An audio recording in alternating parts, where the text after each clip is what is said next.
You won. I lost. I win with property and money, and you win even better. In the end, you get a better man.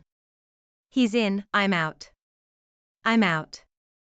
The hotel room for the night is all yours.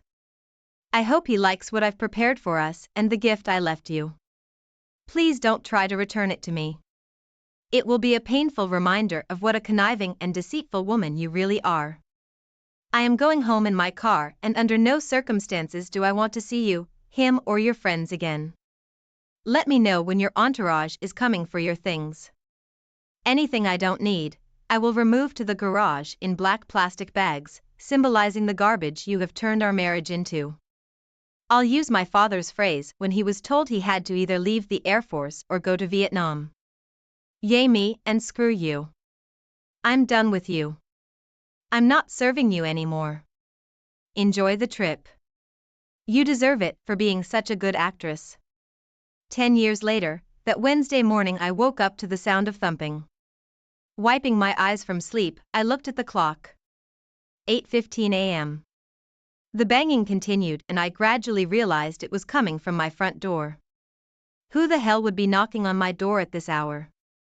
Slipping out of bed, I threw on my robe, put on my slippers and went downstairs where the knocking became even louder. Looking through the peephole, I saw a disheveled woman on the porch, looking outside. I opened the door, ready to give her a verbal reprimand, and the woman turned to face me. She was about 10 years older than the last time I'd seen her, and it was noticeable. She had lost weight. Her slightly wrinkled face was pale and drained, and gray was showing through in her once beautiful hair. She stank and her long dress was shabby and ragged. Seeing her on the street or crouched under an overpass, I could easily mistake her for homeless. Daisy? Incredulously, I asked the woman who had once been my wife. Yes, Mike, it's me. Can I come in the house? She asked desperately. By the way, that's me, Mike Carpenter. No, I said, slamming the door in her face. Just then there was another knock on the door, and I heard her sobbing. Please, Mike. Please. I'm begging you. Open the door. I yanked the door open so she wouldn't pound on it, but stood in the doorway to block her way. The neighbors already thought I was odd at best. I didn't need to make a spectacle of myself on the doorstep to draw even more attention to myself. What the hell do you want? I told you 10 years ago that I don't want to see your face again. Never. What part of that didn't you understand? And why the hell are you here? I thought you and Dr. Wonderful lived in Milwaukee. Recovering from my outburst, Daisy wiped the tears from her face and gave me the most wistful look I'd ever seen on a human being. Can I come inside? I'm hungry and tired and I need to use the restroom. Please? I promise I'll explain later, she pleaded, shifting her feet unsteadily. Having been a teacher for many years, I realized that this was the dance of a person about to shit their pants. The last thing I wanted was for her to urinate on my front porch, so I swung the door open and stepped aside in a reluctant and silent invitation. You know where the bathroom is, I told her reproachfully, since I still lived in the house we once shared. Hurry the screw up. Thanks, Daisy said, stepping inside. She threw her suitcase on the floor and ran to the downstairs bathroom. I closed the door, went upstairs to take a piss and then came back downstairs. She was still in the bathroom, so I went into the kitchen, started my Keurig coffee maker and brewed some coffee. By this time Daisy was back. Can I have a cup of coffee? She pleaded. I stared at her for a moment without saying a word.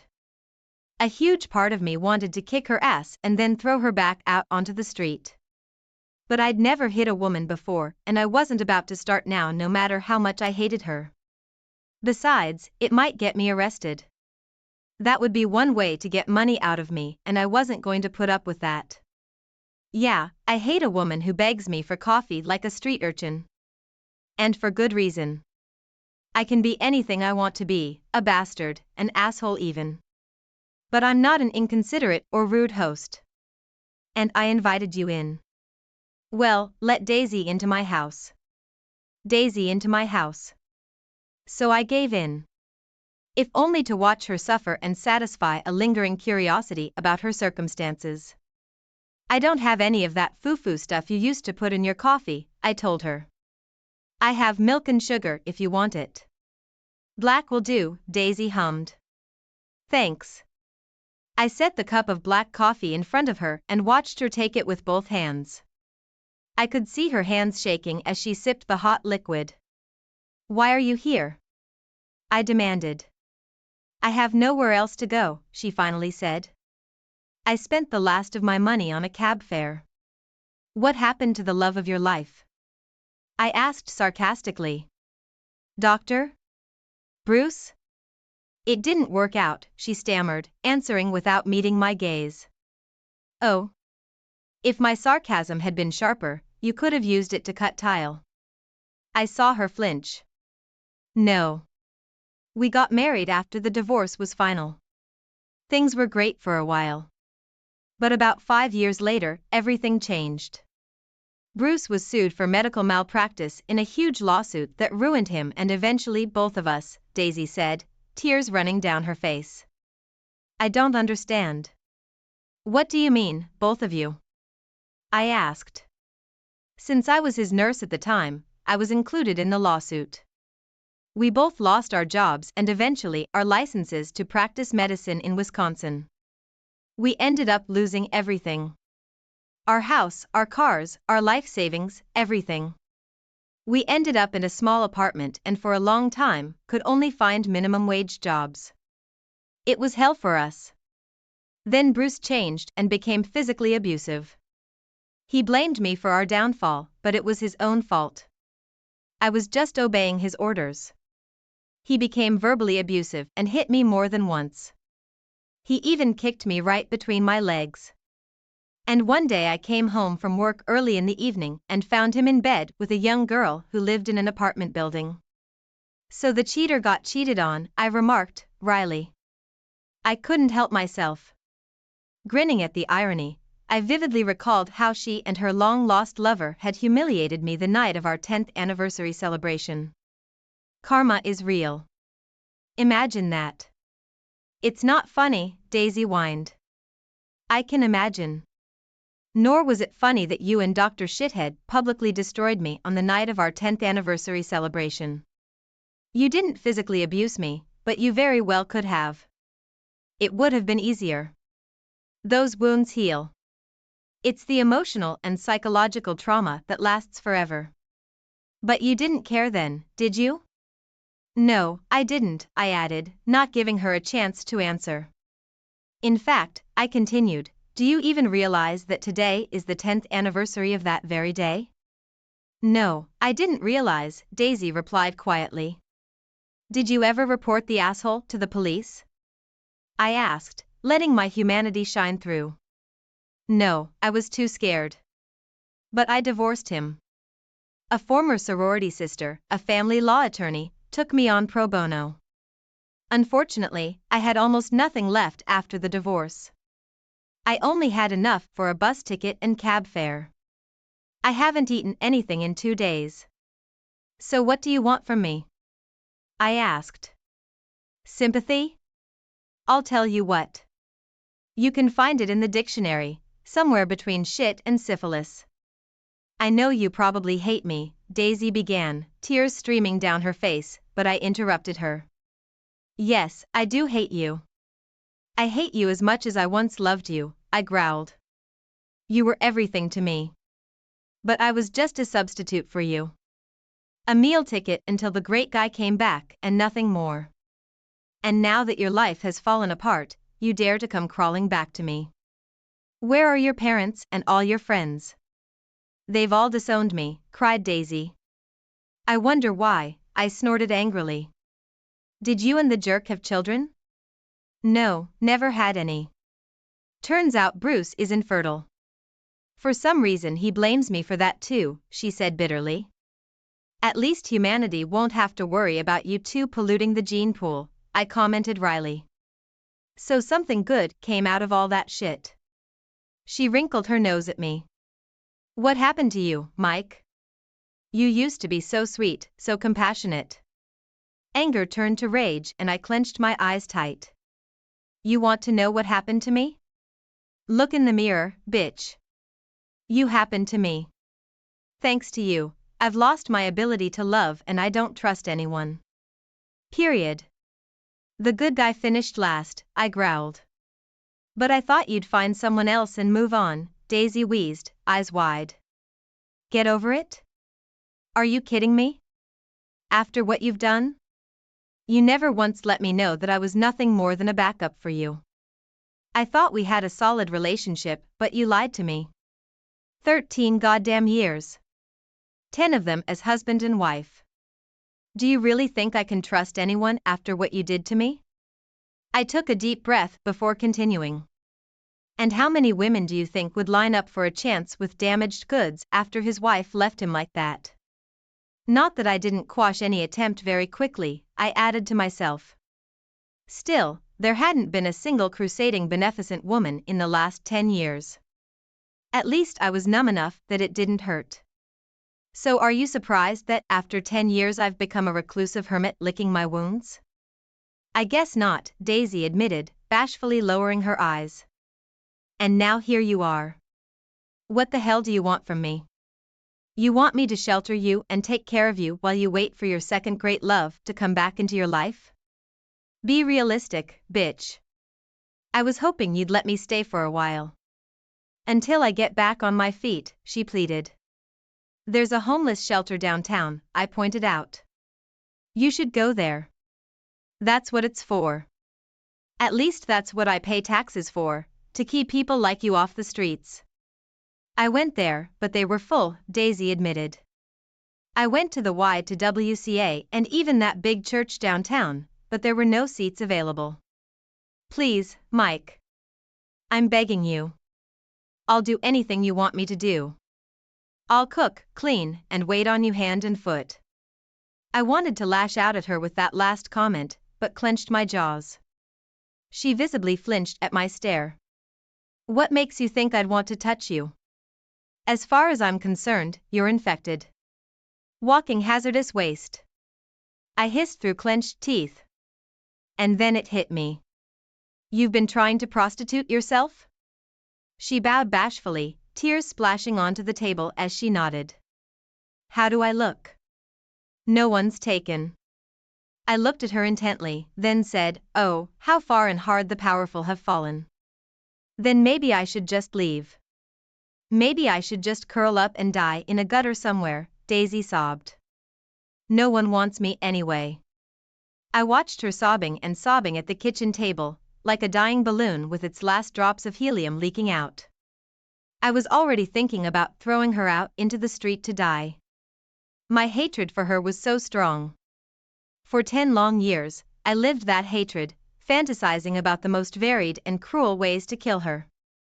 I had heard of functioning alcoholics. In the case of Daisy and Dr. Asshole, I was probably an acting sociopath. A deep soundproof basement or a stone cellar under a barn in the middle of nowhere, where only I could hear them screaming. But to see her here like this after all these years? And then there was Bruce, the piece of shit who'd stolen her from me just to abuse her. I hated him too, but that hatred was growing stronger. I was raised to never use violence against women. In my opinion, anyone who does that deserves what happens to them. I took a deep and very reluctant breath. Look, why don't we eat first? And then we'll keep going. Okay, I suggested. Still sobbing, Daisy looked at me, then nodded her head. Thank you. I'm so hungry, she cried. I'll cook if you want me to. No, it's okay. I've learned to take care of myself over the last 10 years. Besides, this is my kitchen now. You just sit here. I'll make us some scrambled eggs and bacon. Is that okay with you? Perfect, Mike. Thank you so much. I got up, ignoring her, and made scrambled eggs and cheese like Daisy used to make when we were married. Then I fried a full plate of bacon and made toast. Her dim eyes lit up when I brought her a plate. You remembered to put cheese on the eggs, she exclaimed.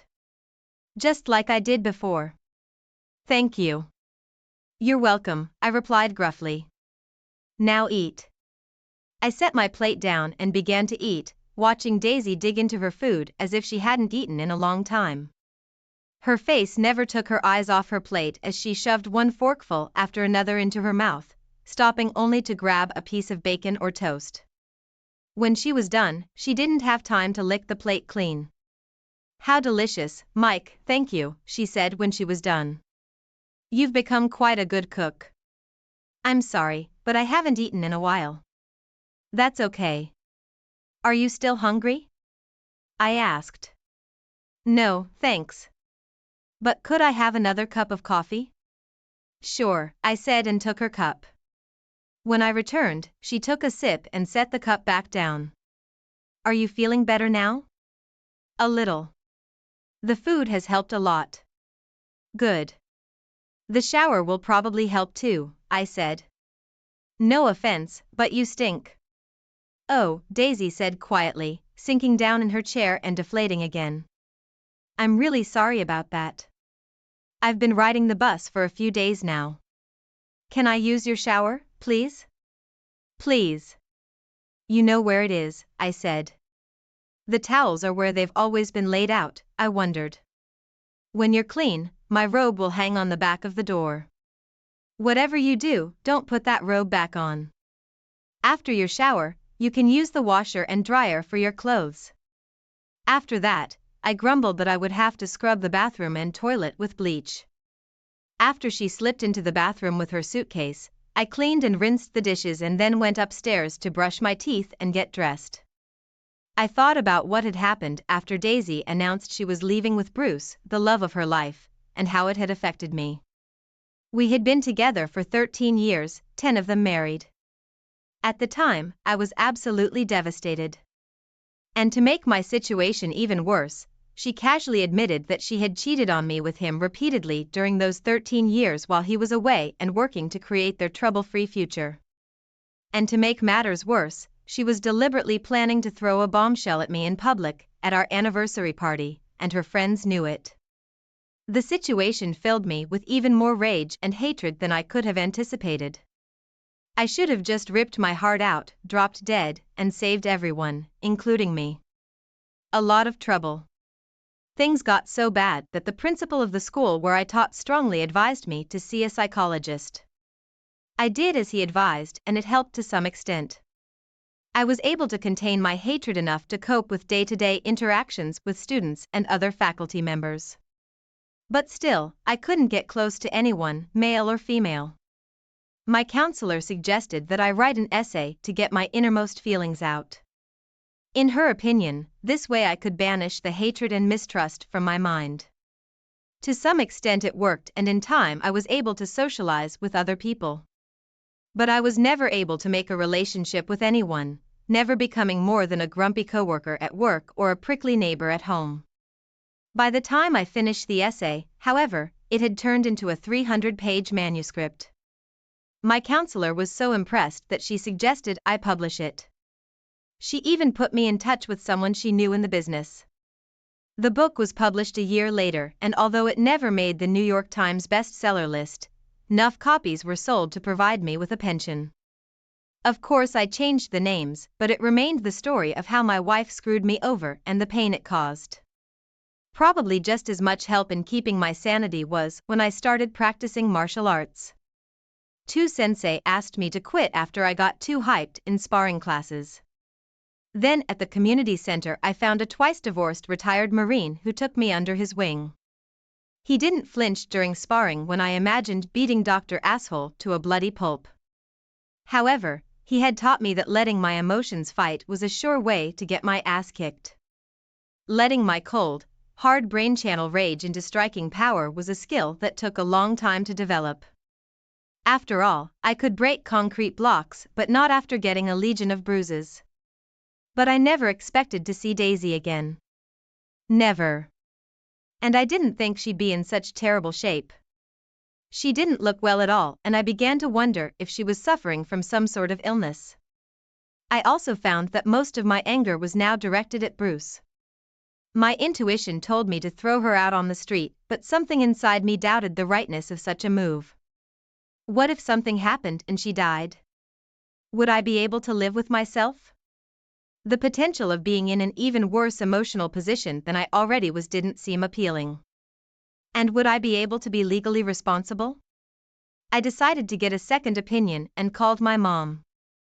"Good morning, Mike," Mom said when I answered. "This is a pleasant surprise." "What's going on?"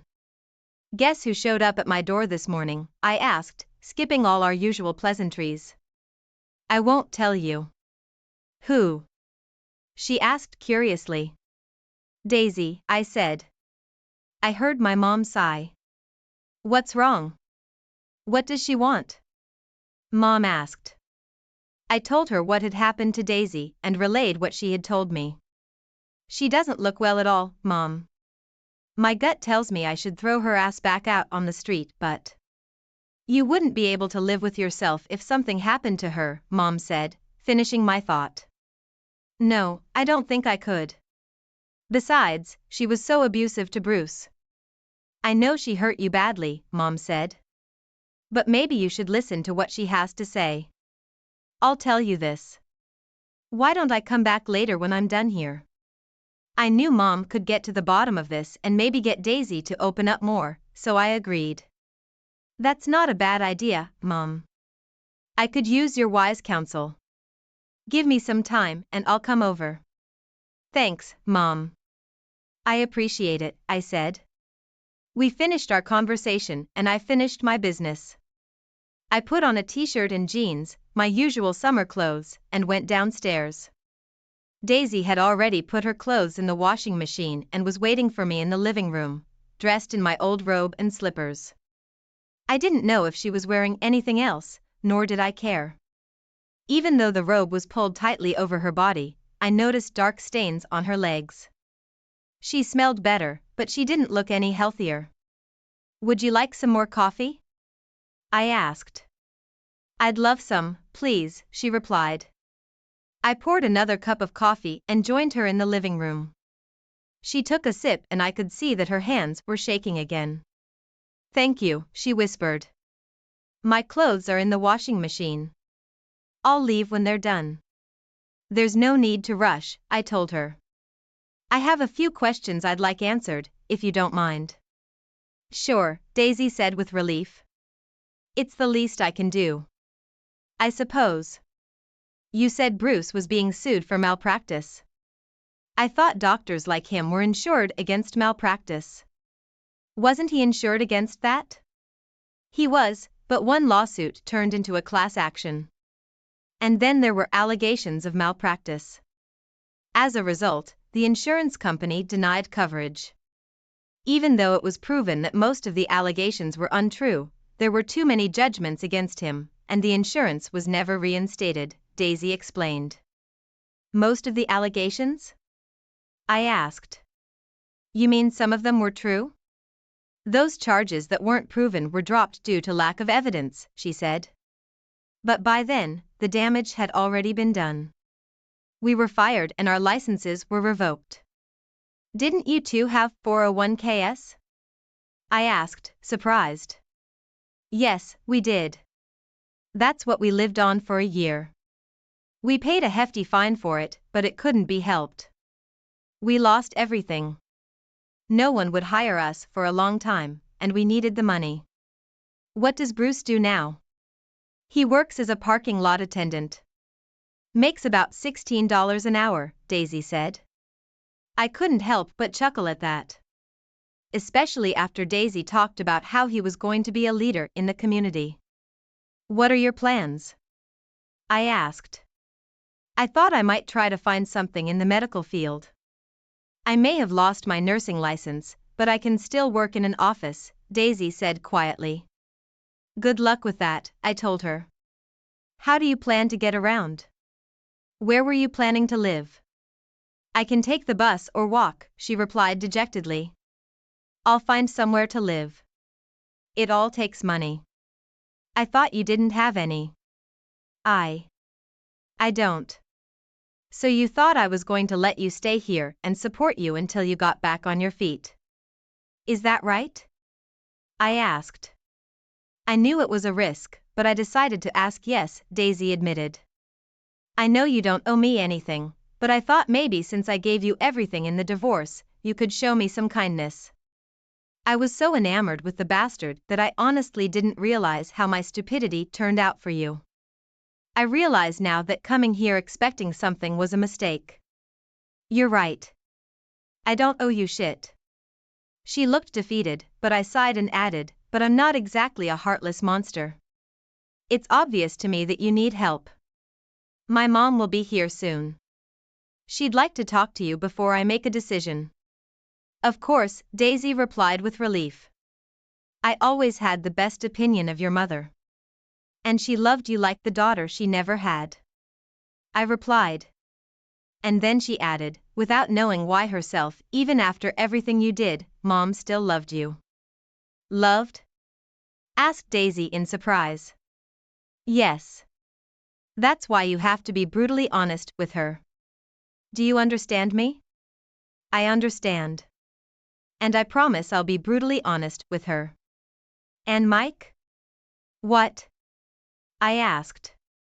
Thank you for everything, Daisy said very sincerely.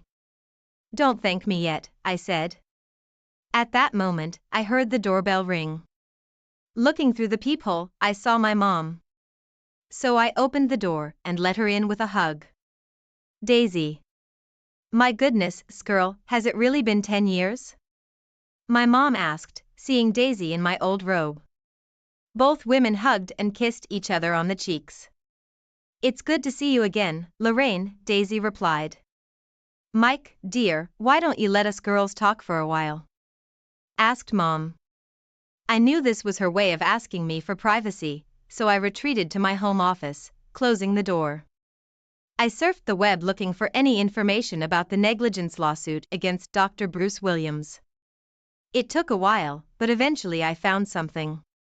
From the summary, it appears that Bruce saw about 2,000 patients over 4 years and diagnosed about 97% of them with epilepsy. But it turned out that some children were suffering from seizures, had other medical conditions, or were simply sleep-deprived. Compounding the error, Bruce prescribed powerful anti-epileptic drugs fraught with serious side effects and advised patients to undergo unnecessary medical treatments and procedures. And if that wasn't enough, many plaintiffs named Daisy as an accessory. Almost every child who walked through their doors was given a series of tests and diagnosed with epilepsy, whether they had it or not, said one of the plaintiff's attorneys. In some cases, Daisy would tell her parents the bad news and Bruce would agree with her diagnosis. To make matters worse, the hospital had to refund more than $300,000 to the state for improperly billing the Medicaid program. No wonder the hospital fired them, I thought. The state fined both Bruce and Daisy and then revoked their licenses. After more than half an hour, I leaned back in my chair, shaking my head at what I had just read. I had no doubt in my mind that Bruce was the mastermind behind the scheme and Daisy was simply going along with everything he said. I heard a knock on the door and saw Mom show her head. I gestured for her to come in and she sat down in the chair next to my desk.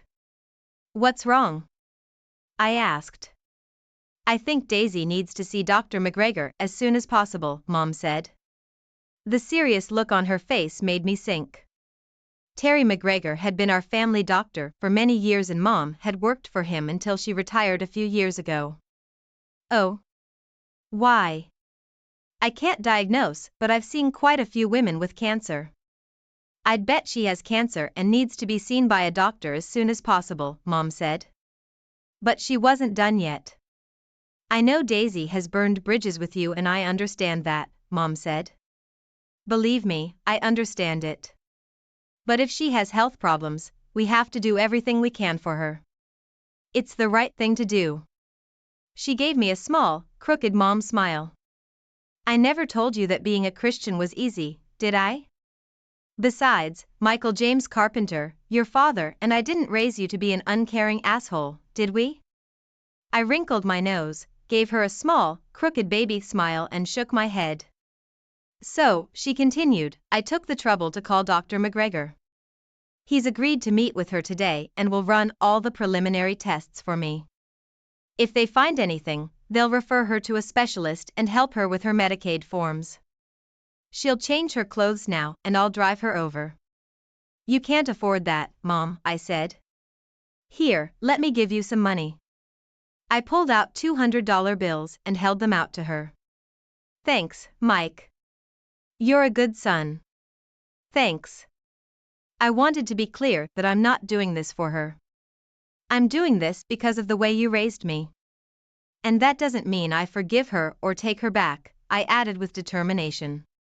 I understand, Mom replied quietly. An awkward silence ensued. Did she tell you that bastard Bruce beat her up? I finally asked. Yes, she did. Her completely neutral expression and completely level tone surprised me. I nodded my head curtly in acknowledgement. That bastard should pay for this, I thought. Another awkward silence ensued.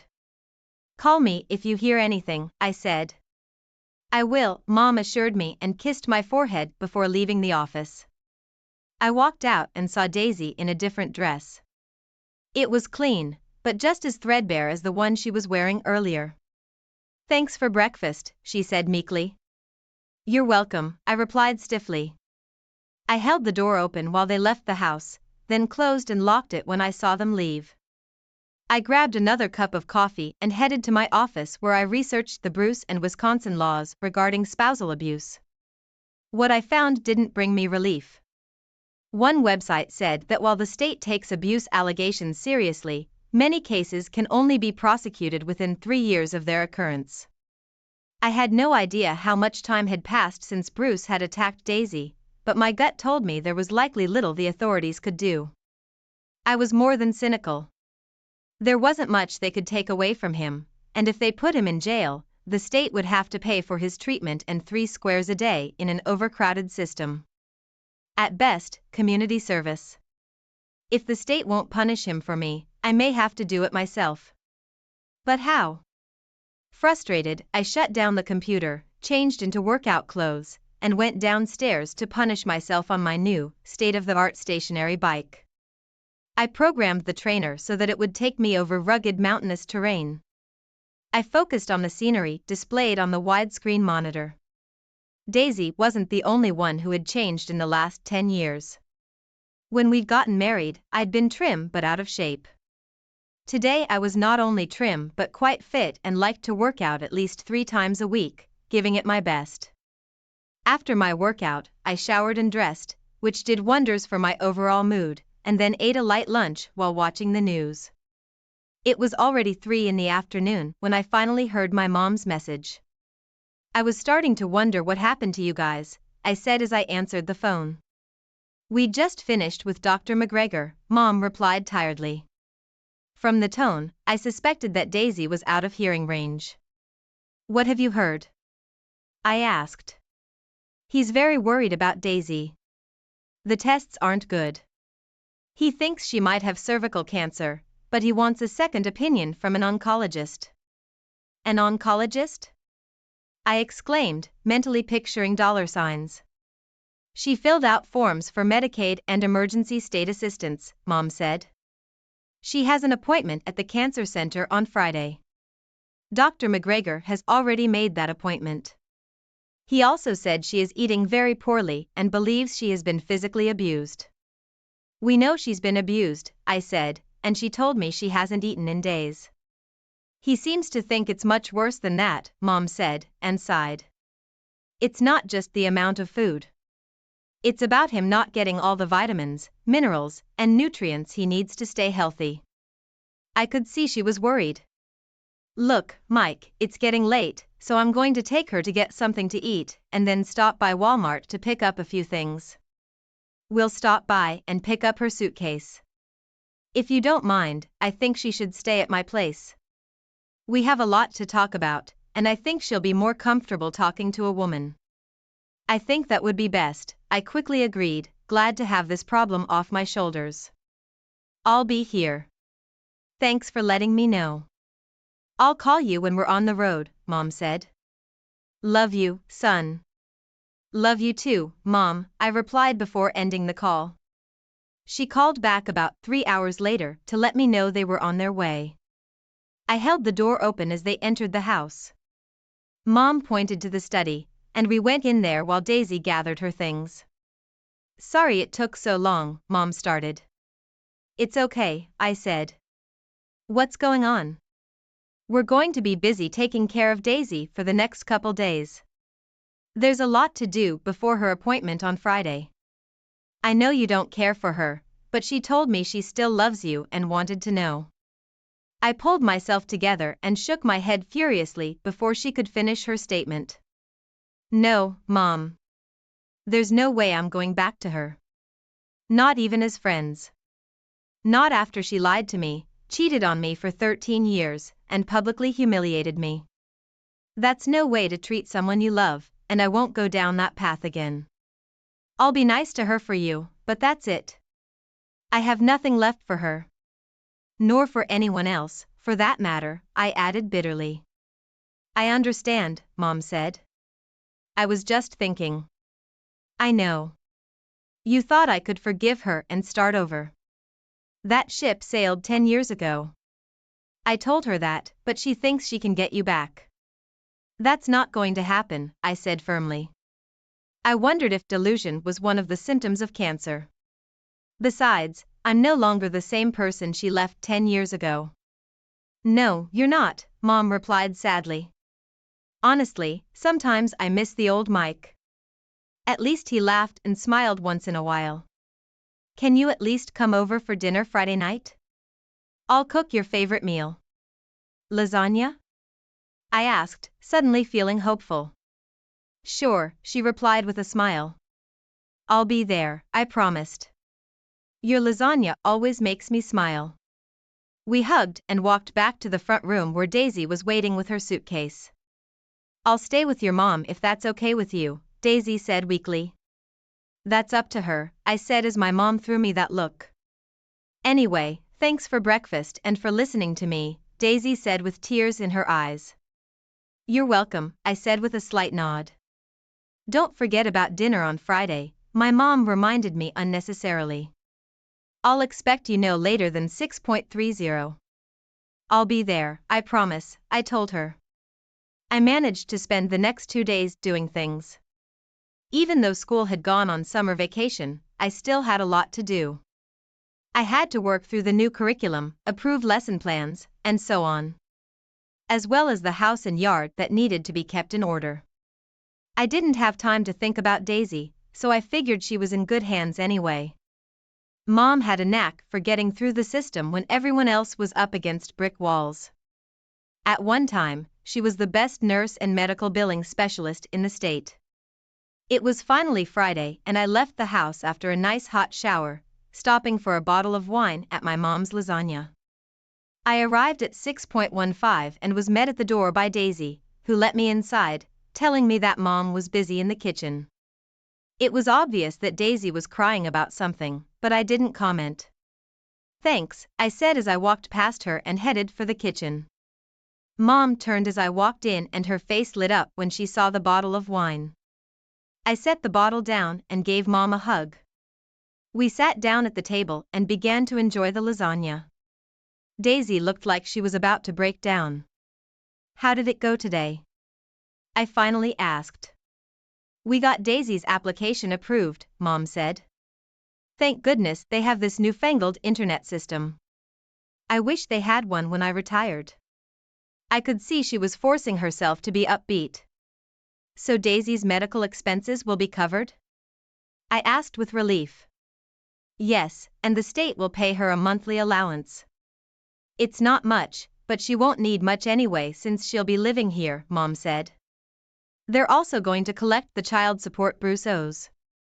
If they can find him and squeeze the blood out of the turnip, I remarked grimly to myself. That's good, I replied aloud.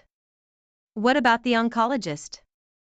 Daisy's face darkened and Mom's expression changed. I knew that whatever news they had, it wasn't going to be good. They confirmed that she has stage 4 cervical cancer, Mom said. And it's spreading rapidly throughout her body. it's already in her extremities. But it can be cured, right? I asked. I wasn't sure how I felt other than discomfort. Maybe, Mom said. She looked at Daisy as if asking permission to say more. Daisy nodded her head, a tear rolling down her cheek. The chances of survival are less than 20%. They can treat her, but there's no guarantee she'll survive. Things would have been different if they had discovered this 3 or 4 years ago. 3 or 4 years? She's had it that long? I asked, wondering. The doctor said they think I've had it for about 4 years, Daisy replied dejectedly. If they had diagnosed it, my chances of survival would be over 90%. Right now, they're about 19%. That sucks. Bruce, notice anything weird? I asked. I forced myself not to say asshole, since I didn't usually swear in front of my mother if I could help it. I don't. He never said anything.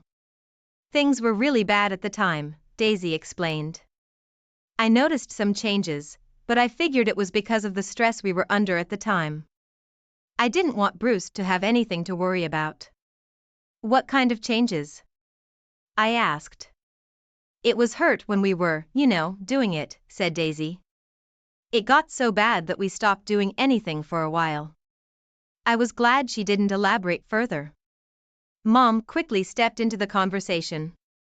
They have some new medication they can give her that might help, she said. The doctor said they might increase her chances by 10 or 15%. That's better than nothing. So what are you going to do? I asked Daisy. I don't have much of a choice. Either fight or lie down and die. And I'm not ready to die yet, said my ex-wife with her former fervor. I've got things I want to, should, do before I die. I didn't bother to ask what those things were. And how long will this treatment take? I asked my mom. It could take up to a year, she said. Or maybe more. A year, I thought. A lot can happen in a year. Would I be able to last that long? And will Daisy stay here with you the whole time? I asked sternly. I definitely didn't want her in my house. I think it's for the best. I may be retired, but I still remember how to take care of patients. I'll be here with her all the time, and I know who to call in case of an emergency, Mom said. I suppose that makes sense, I reluctantly agreed. Will you be able to handle this arrangement? My mom asked me. I looked at Daisy, mulling over Mom's question. There was a time when I would have been willing to do almost anything for the woman sitting across from me. Then I remembered how she had so unceremoniously dumped me in public for Bruce. Daisy saw the look on my face change. I know you don't trust me, but she stammered. That's the understatement of the year, I said, interrupting her. Let me put it to you this way. If you ever hurt my mother in any way or cause any mischief, so help me God, I will personally throw your ass out on the street, cancer or no cancer. Do you understand? Yes, I understand, Daisy said quietly, and tears came to her eyes. She lowered her eyes, watching the tears roll down her face. I don't think we need to go there, son, Mom said. Let me put the dishes away and get the dessert. I'll help you, I offered, but Mom shooed me away. That won't be necessary, son, she replied wryly. Then she sighed. Besides, I think you two need some alone time right now. Daisy looked at me again as Mom walked away. She wiped her face before she spoke. I started reading your book the other day, she said. It's a good book, by the way. Was I really that awful to you? I have a videotape of that night from different points of view, I replied. You didn't know it, but I hired a videographer to record the party so we could show it to our kids one day. He captured the whole incident. Some of the other guests filmed everything on their phones, too, and gave me their videos after it was over. Oh my God, Daisy moaned, flabbergasted. I watched those videos many times to capture every move and every word spoken that night. It's all in the book. I still have those videos. Do you want to see it? I asked. My tone was light, but I'm sure my facial expression could have made a loaf of bread go moldy. No, that won't be necessary, Daisy said. No wonder you hate me to the core now. After reading this, I don't even like myself very much. I never thought. That's right. You didn't think. Worse, you didn't care, I spat. Every time I close my eyes, I see you and Bruce humiliating me in public, stomping on my heart like a cockroach that needs to be killed. For years, I've fantasized about a million ways to kill you both, and each way has been more brutal and bloody than the last. Daisy began to sob at this revelation, looking at me with horror. But I wasn't done yet. It's all in the book. I started hating everyone after your family and friends gave me shit. They all said I should just get over it and move on and be happy for you. And I said to hell with it. Of course it was easy for them to say that.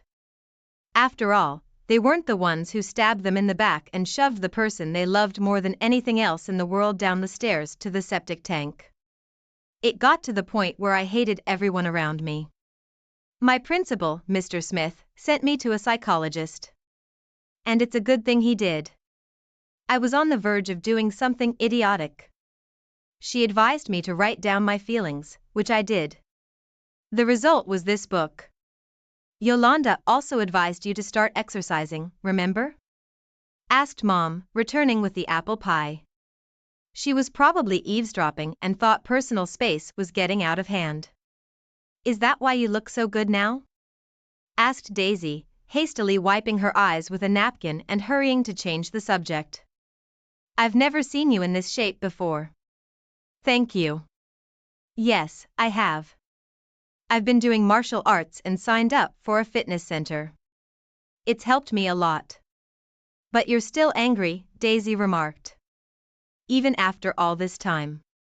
It's much better now than it used to be, believe me, her mom assured her. 2 years ago, you wouldn't have even walked through the door. At least not on your feet. Maybe on your head. I'm sorry, Mike. I really am. I knew it would hurt, but I didn't realize it would destroy you like this. That's why I gave you everything in the divorce. I thought it would help you move on. When you didn't fight back, I thought you'd be okay, Daisy said. To tell you the truth, my lawyer was shocked when he read your petition. He told me I had to sign it quickly before you changed your mind, I admitted. Have you dated anyone since then? Hesitantly asked Daisy. Not really, I replied curtly. A couple of drunken one-night stands, but that's about it. I don't even remember their names. Out of the corner of my eye, I saw my mother's eyebrows rise to the ceiling and a look of utter disgust flash across her face. She bit her tongue to keep from telling me what she thought. I knew I'd find out later, but at that moment, I didn't care. Oh God, Daisy sighed. I don't know what to say. I guess a sorry won't be enough, will it? No, it wouldn't, I agreed sourly.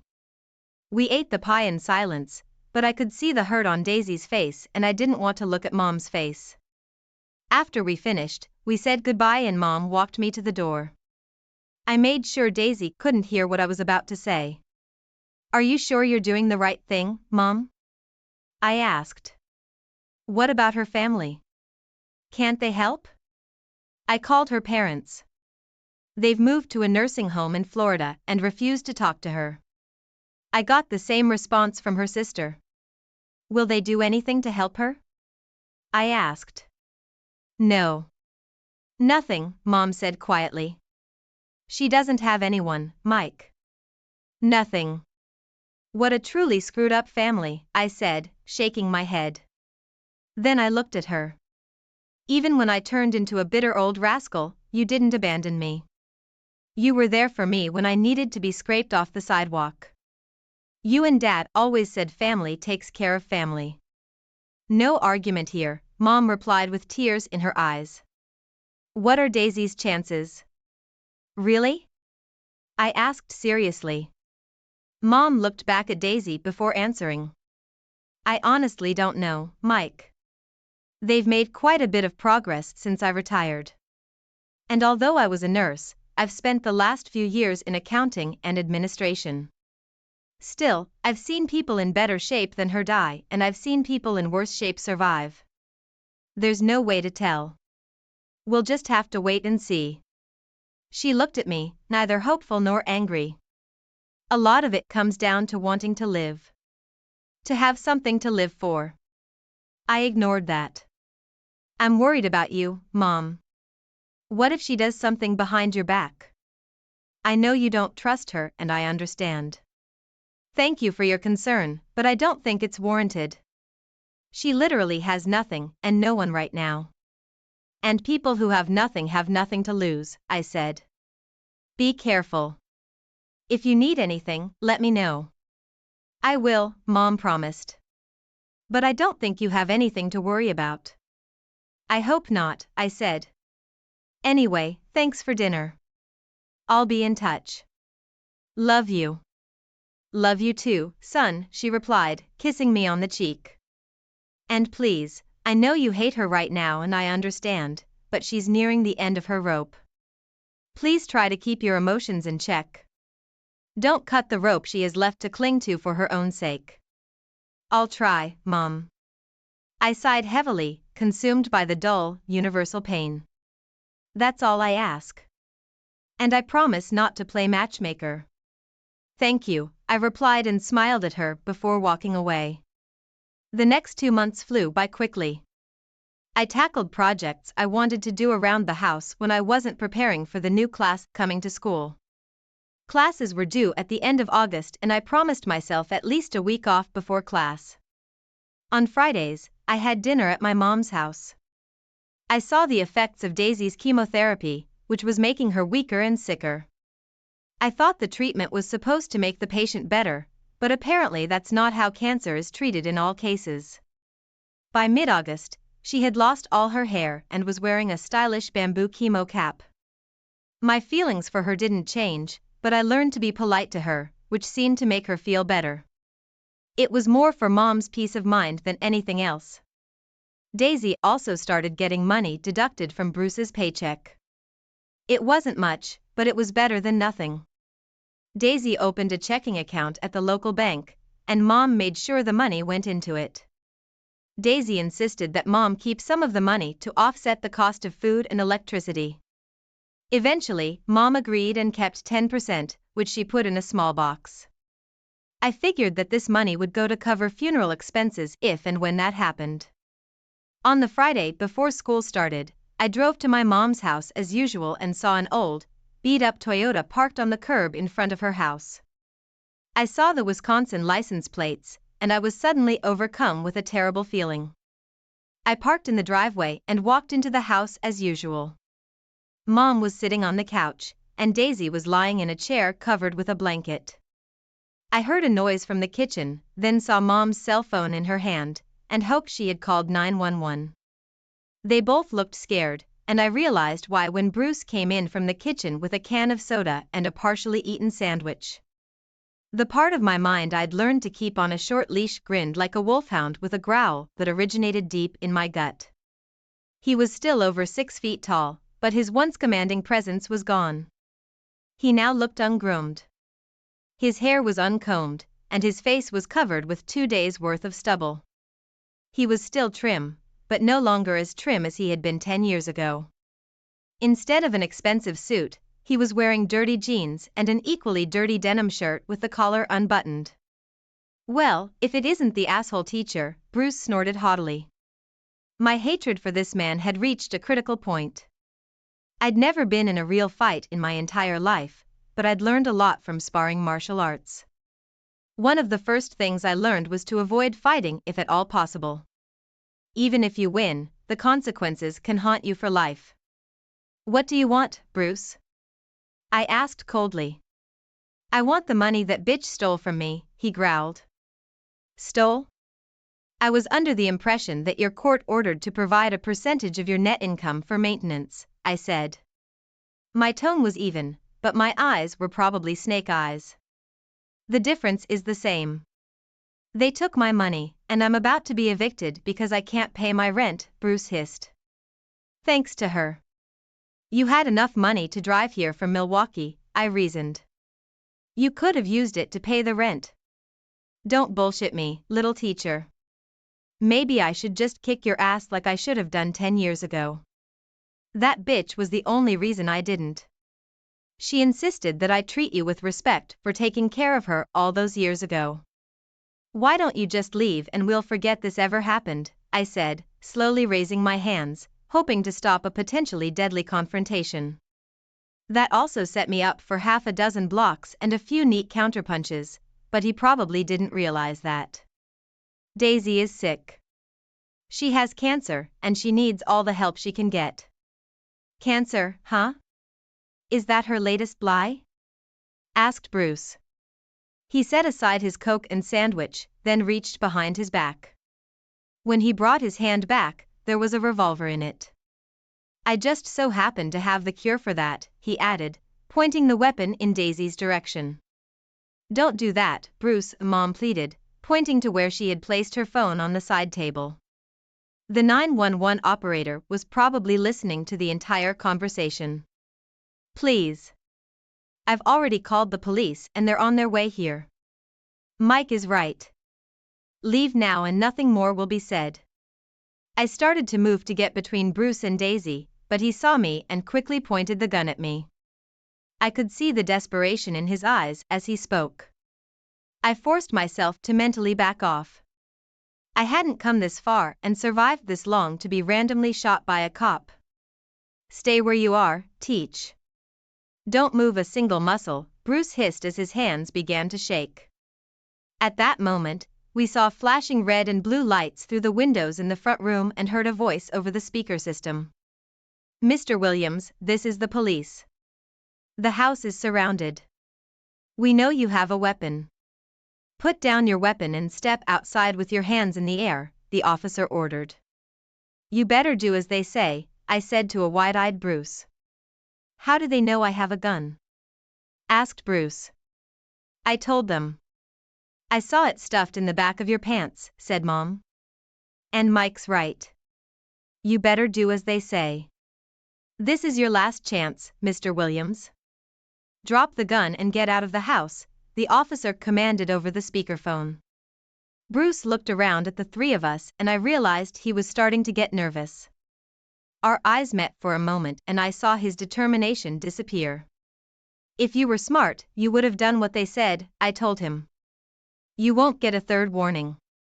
I heard the back door open and suddenly 2 officers appeared in the room with their pistols at the ready, pointed at Bruce. Drop your weapons, ordered one of the officers. Bruce turned around and his eyes widened as he realized that 2 semi-automatic pistols were pointed at him. Foolishly, he raised his weapon, but the officers fired first. Through the ringing in my ears, I heard Daisy scream and was horrified at what I saw.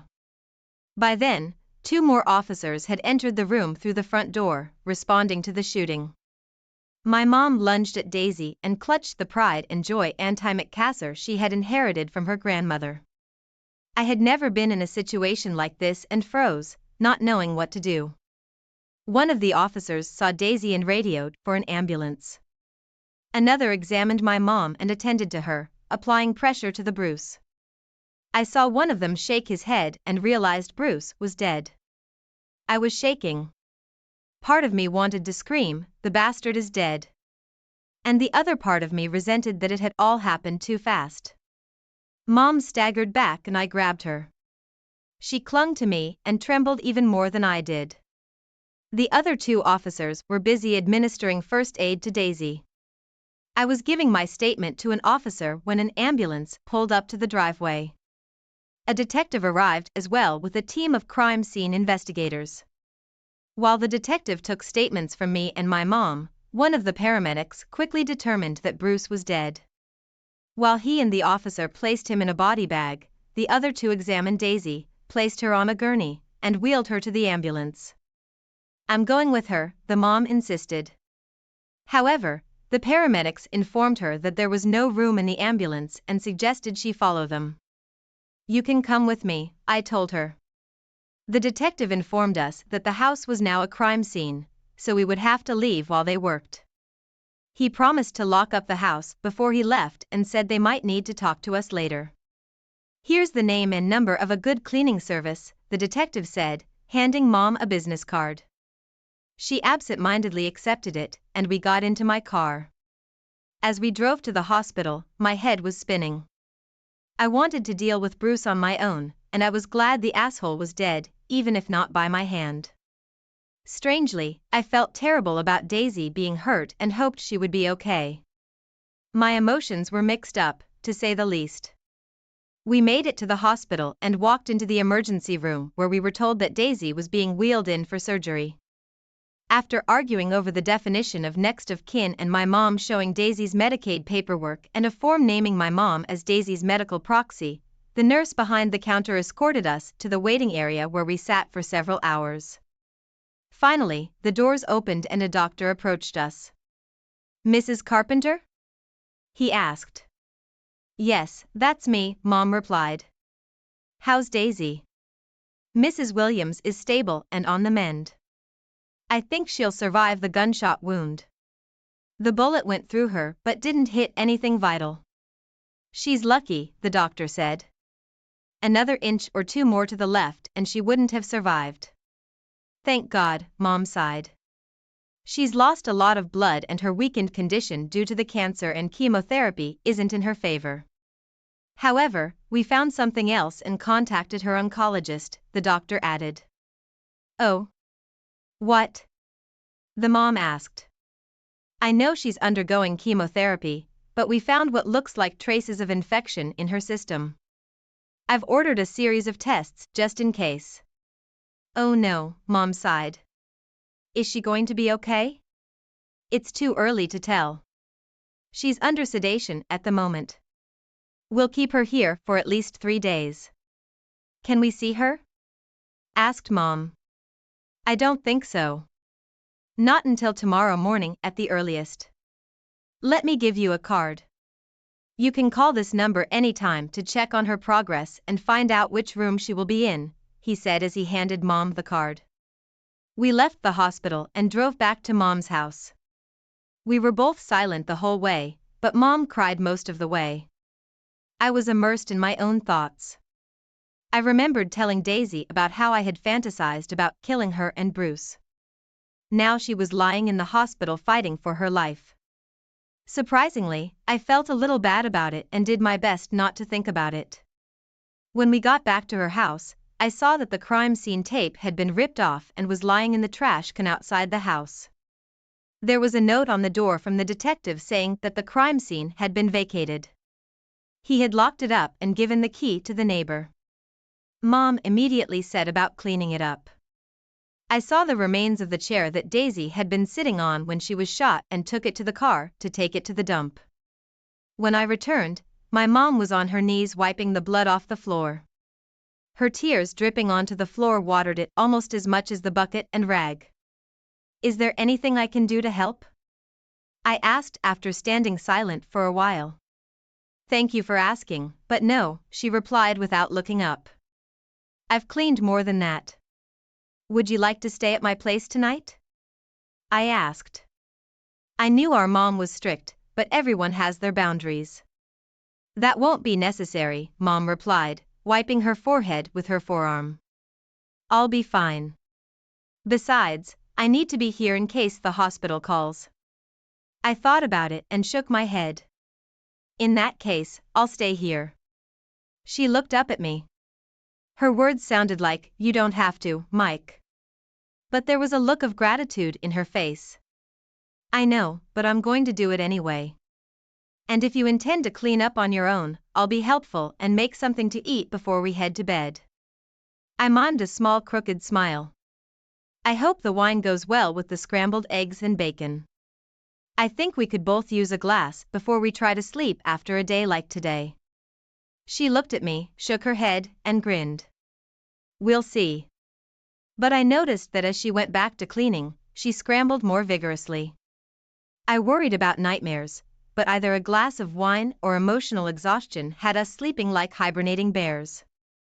In the morning, we fiddled around the house, barely speaking until around 10 o'clock when the phone rang. I went into the kitchen so as not to eavesdrop. 5 minutes later, she joined me and said, Daisy is still in a serious condition, but her condition is stable. She's having a lot of tests done, but she should be back in her room by mid-afternoon. I nodded my head absent-mindedly, trying to see if I felt anything. But other than dazed and confused, I didn't catch anything. Would you mind giving me a ride? She asked, pulling me away from my introspection. No problem, I told her. What time? Can we be there at 2:30? Sure. I'll give you a ride, I told her.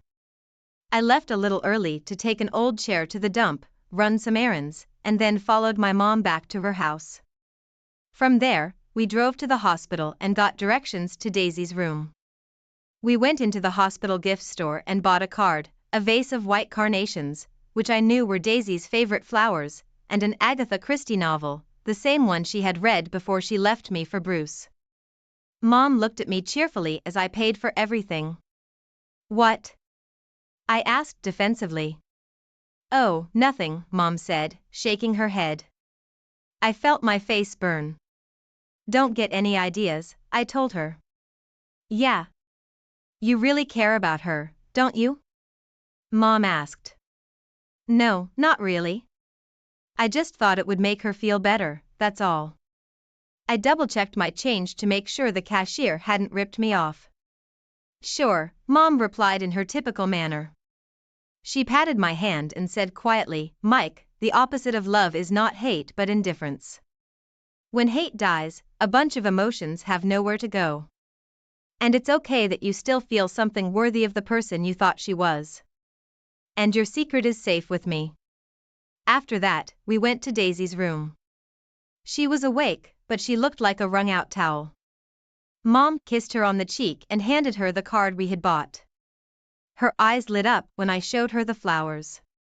My favorites. You remembered, she exclaimed in surprise. Her voice was hoarse and weak, but her tone was pleasant. Yes, I said, holding out the novel to her. As I recall, you read it when you left with Bruce, I added without emotion, though my gut twitched slightly. Yes, I did read it. And I never got a chance to finish it. Thank you, she said quietly, not looking at me and leafing through the paperback book. Any news? My mom asked. Not yet, Daisy replied with a shake of her head. She closed the paperback book but didn't let it out of her hands. Moreover, she snuggled into it like a teddy bear. They said I probably won't hear anything for at least a day. That's fine, Mom agreed. Then the nurse added, How are you feeling? Terrible, Daisy moaned.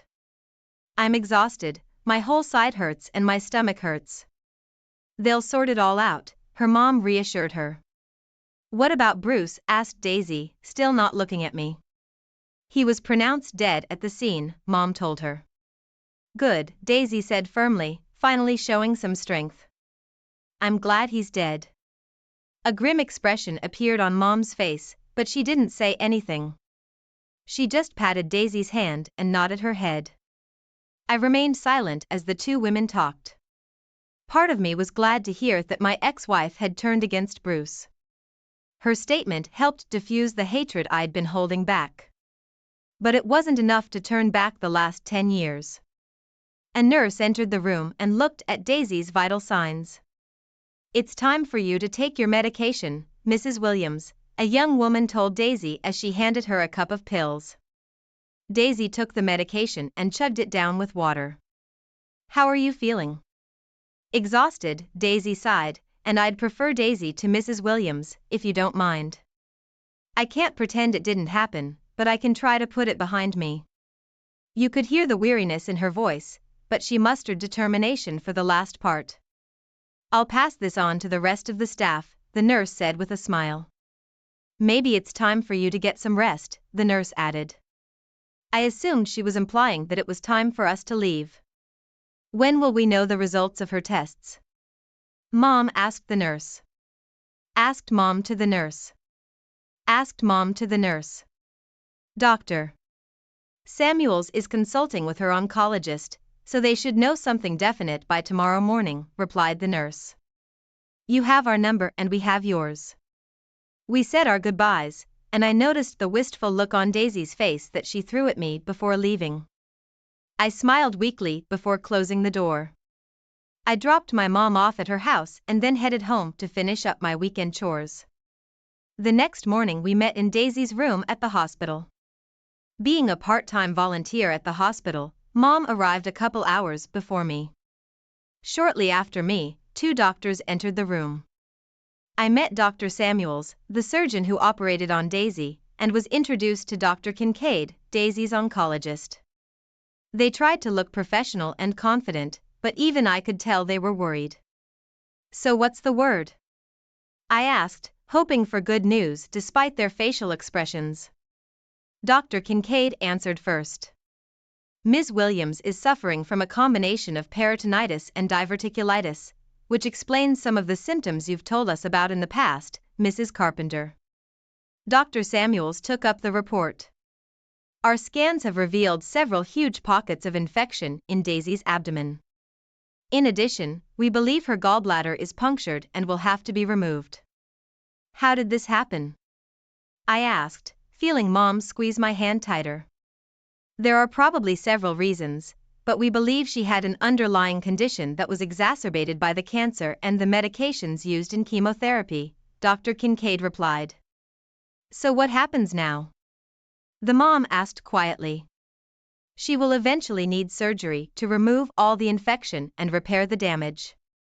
But we'd like her body to recover some more from the surgery she just had. So we're going to leave her here on antibiotics for the next couple weeks and see if the infection diminishes. Of course, the chemotherapy will be suspended during that time, explained Dr. Samuels. What are her chances? I asked, trying to keep my tone even. The doctors looked at each other before answering. I didn't like the expressions on their faces. I'm not going to sugarcoat it, Dr. Samuels said. Without surgery, she doesn't stand a chance. Her body is very delicately balanced right now. Giving her the highest possible doses of antibiotics will likely disrupt her metabolism and weaken her further, possibly even fatally. As far as we can tell, the dose she's on now has stopped the infection from spreading and is gradually pushing it back. But even if she clears up completely, the antibiotics won't repair the damage. There is no open perforation of the bowel wall, otherwise we would be doing high-risk emergency surgery right now. But she was probably on the verge of perforation when we caught her, and the bowel wall is probably perforated in one or more places. Exploratory surgery to try to see what the machines can't show is almost as high risk now. Manipulating the coils of the intestine can literally tear open weakened areas and cause what we are trying to avoid. We need to clean the intestines of infections as much as possible and repair any damage when she is strong enough to tolerate surgery. Then she needs to get even stronger. I won't say she needs a healthy body, but she needs to be healthy enough before we try to fight the cancer again. The malnutrition she's suffered from for months has dangerously weakened her entire body. She won't survive chemotherapy unless she clears out the infections and gets her other body systems working properly. Peritonitis on its own is life-threatening, and combined with cancer, he shrugged. The surgery itself is risky, Dr. Kincaid added.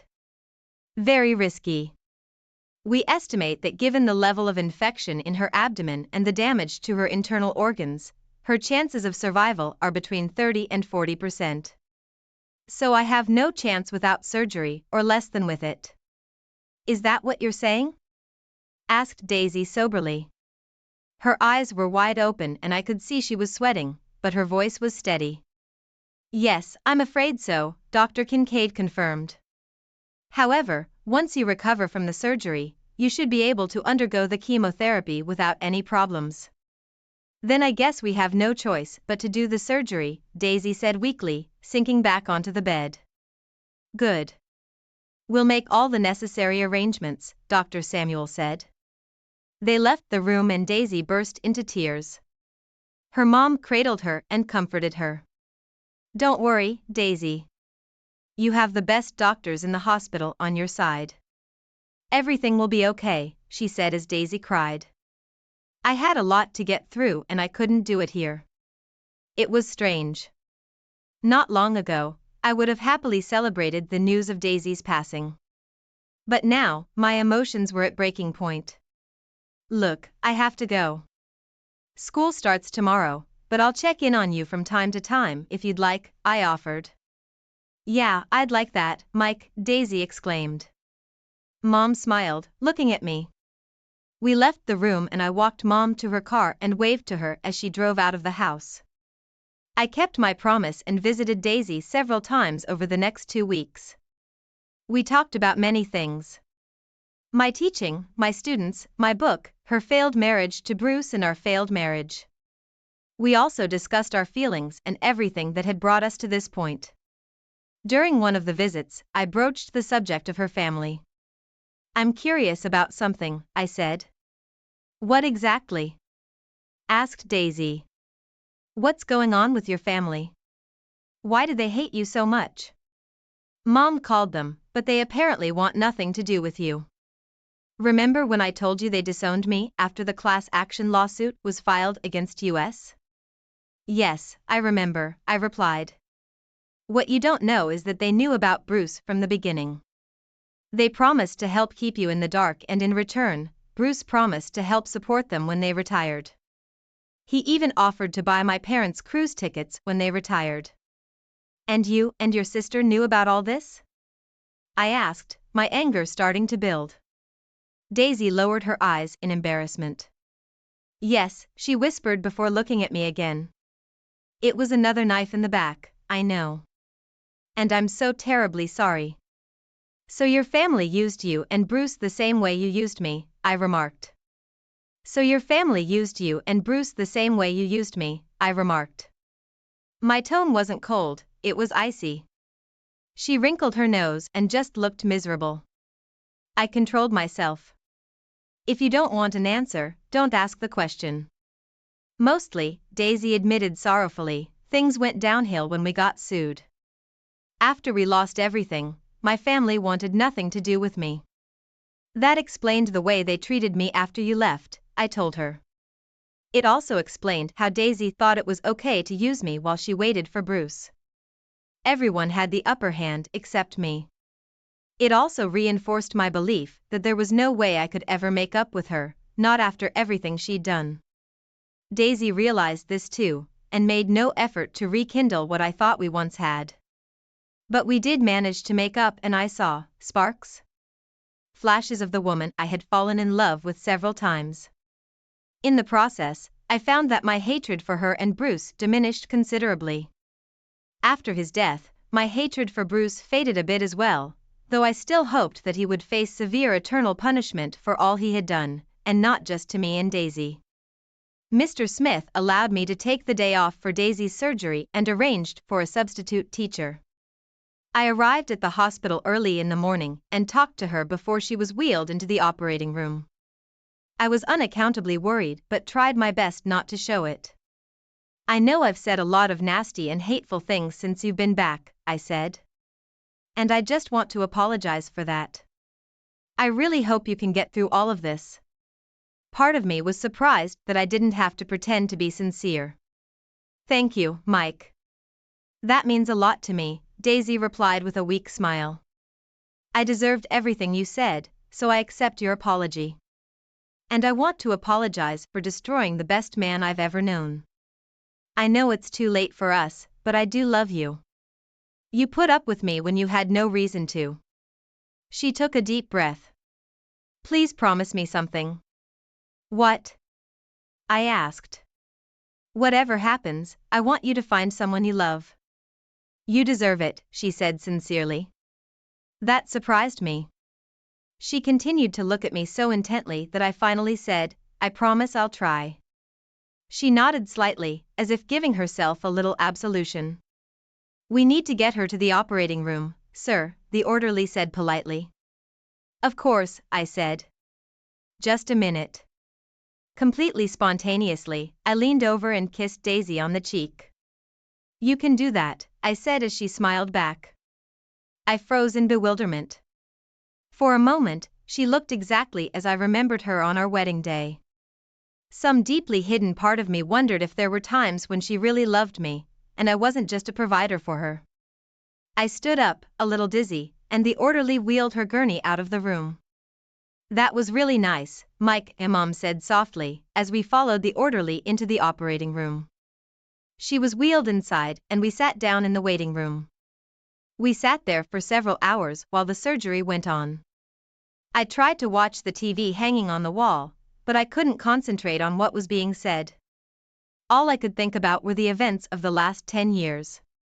My mind endlessly replayed everything over and over again. While my mom worked on her latest Afghan, I paced back and forth, drinking one cup of crappy coffee from the machine after another. I was caught in an endless loop, reliving the last few months all over again. 6 hours later, Dr. Samuels walked out of the operating room. The look on his face I immediately didn't like. He approached us and asked us to join him in a small room. After closing the door behind us, he sat down at a small table across from us, rubbed his eyes, and sighed heavily. I thought he was going to burst into tears. Mom squeezed my hand so hard my fingers ached, and I knew what he was going to say before he even said it. "I'm so sorry, Mrs. Carpenter, Mr. Carpenter. We did everything we could for Daisy. There was just too much infection and damage to her internal organs," he said sadly. Her body just shut down. She signed a DNR in a form donating her body to cancer research if she didn't survive. Her heart stopped, and we did everything we could ethically, but we were never able to get it started. "Again, I'm sorry for your loss." Mom immediately burst into tears, and I felt a tear about to burst from my eye, but I refused to shed it. I hugged my mom as she sobbed and nodded to the doctor. "Thank you for everything you've done," I told him. We shook hands and I saw a tear leak out of his eye. When Mom calmed down, we walked back to Daisy's room in a near trance-like state. We didn't say anything as we packed her things. There was no need to say anything. I found a small envelope labeled Mike in Daisy's handwriting in the drawer of her bedside table. I opened the envelope and pulled out a folded piece of paper. Daisy had written a note in case she didn't survive the surgery. "Mike," the letter began. "You will only see this in case I don't survive.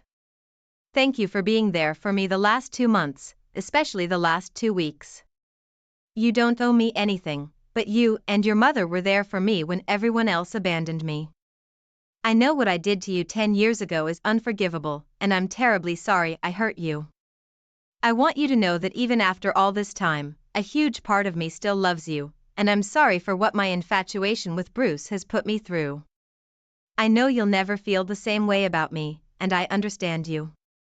I can only hope that through my death, you will finally find peace. Love, Daisy." The note ended. I began to shiver as I looked at the words on the paper. I saw the water droplets hit the note and I realized I was crying. I felt my mom's hand on my shoulder. "What's wrong, son?" she asked. It was like a dam burst inside me, and I cried hot, bitter tears as I showed my mom the note. It was the first time I had cried since Dad had died 6 years ago. Mom started crying again after reading Daisy's note, and we ended up crying together, hugging each other. I realized something else when we calmed down enough to finish packing Daisy's things. All the anger, hatred, and bitterness I'd carried inside me for 10 years was gone. Completely. For the first time in 10 years, I felt calm. It was as if my hatred had died with Daisy, as if I'd gotten lost in a dark and barren maze, and her death had caused part of the wall to crumble and opened a way out for me. Strangely, her death healed me. We finished packing her things, signed the papers, and left the hospital in a daze. I followed my mom to her house and helped get Daisy's things inside. We had a gloomy dinner of leftovers, barely saying anything to each other. After I helped her put the dishes away, she left to go to her room, and when she came back she held something out to me. I looked at what she gave me, a small picture of a smiling Daisy in her mom's chair. It had been taken shortly after the chemotherapy started. I just thought you might like something to remember her by, Mom said. Thanks, I said, hugging her. By the way, do you want to call her family or me? Would you mind doing that? She asked. I talked to them once, and that was all I could handle. Sure, I said. I'll call as soon as I get home. Mom handed me a slip of paper with a number on it, which I put in my pocket. We hugged one more time, and I left. Back home, I called Daisy's parents. Her father answered after the second ring. Fred, it's Mike Carpenter, I said. What do you want? He asked angrily. As I considered my words, I wondered what had gotten into his underpants. After all, I wasn't the one who'd turned down financial support and a retirement cruise. Your daughter Daisy died in surgery today, I said. I don't have a daughter named Daisy, Fred grumbled. Not anymore, you don't. Why are you calling? I just thought you might be interested to know. So what do you want from me? Asked Fred. Do you want us to demand a body or something? No, she donated her body to cancer research, I said, barely restraining myself. Well, at least her life wasn't wasted, he growled. Don't call here again. I heard him curse before ending the call. I felt like calling back and ripping him to shreds, but I decided that would be a waste of time. Sighing, I called my principal at home and told him the news. I'm sorry to hear that, Mike, he said. How are you holding up? I've gotten better, I said. But I'll be fine. Look, why don't you take the rest of the week off, and I'll put it down as paid parental leave. I'll find a replacement. Thanks, I really appreciate it, I said. We finished talking and I grabbed a beer from the fridge. I opened the bottle and took a long look at the picture my mom had given me. Here's to you, kid, I said, and took a big sip. Epilogue, the following June. I've never been comfortable in a cemetery, which is probably to be expected. The endless reminders of mortality can be depressing to someone with an ordinary imagination. I parked my car on the center path under the broad branches of an ancient maple tree and walked. The sun was shining brightly on the cemetery's main road, but as I drove into the ornate wrought iron gates, everything turned a kind of gray. It was one of those mysteries of life. I found the monument pretty quickly. It was small, but much newer and cleaner than the surrounding stones. I sighed as I looked at it. I remembered the way my mom had looked at me when I filled out the form at the monument company. I didn't want to bury her under the last name Williams because I was sure my ex-wife would come back to haunt me. But the cemetery administration insisted on using the name Williams because that was what was listed on Daisy's death certificate. So that's the name that was used. So far, no ghosts have appeared. There was a small bronze flower tube next to the monument and I placed the white carnation I had brought with me in it. The grass in the small plot was still no more than green fluff and the soft earth had not yet had time to settle. When it was over, the medical school cremated Daisy's remains and returned them in a simple urn with a letter of thanks. Mom and I decided to bury her rather than scatter her ashes after almost an entire bottle of wine, a few tears, and a few laughs. Bruce was buried in a neglected and unkept far corner of the lot under a small concrete block topped with a bronze tag with a single serial number. A pauper's grave. I'd only visited it once just after Daisy died.